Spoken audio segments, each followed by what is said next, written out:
બોલો સદારામ બાપાની જય, ઓગડા પરમેશ્વરાની જય.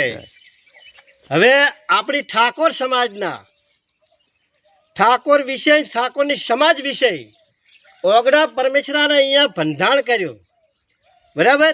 સમાજ માટે બંધાણ કર્યું, સમાજના છોકરા ઉતારવા માટે સમાજમાં બંધાણ કરીને કોઈ ગરીબનું છોકરું ભણી જાય આમાં, બરાબર. કોઈ પૈસા વિષય હવે હાથરે 4.5 લાખ કે 3 લાખ સોજી પહોંચી છે, 2 લાખ હોનું તોલા નાશા છે. એટલે કોઈ ગરીબનું છોકરો આવા ભાવમાં કોઈ દાડો કોઈનું ગરીબનું છોકરું ભણે નહીં. અને એમાંય મોય કલાકારો સમાજને ભક્તિમાં ચાલવા તૈયાર થયા છે. એટલે આવું કોઈ ઠાકોર સમાજનું બંધાણ કોઈ ભક્તિમાં ચાલશો નહીં.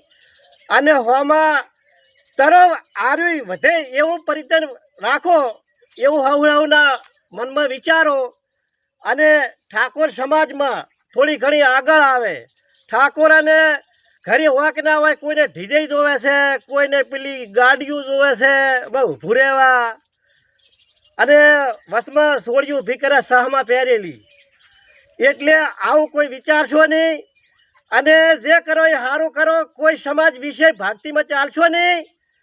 અને કલાકારો તમે તમારી વિષય તમે તમારી રીતમાં રહો, પણ તે ઠાકોર સમાજનું બંધાણ તોડવા માગતા રહેશો નહીં. અને સમાજને હથેળ લાવવા માટે કોશિશ કરો. અને આવા સદારામ બાપા જગતમાં પૂજાય છે, એને આગળ કર્યા છે.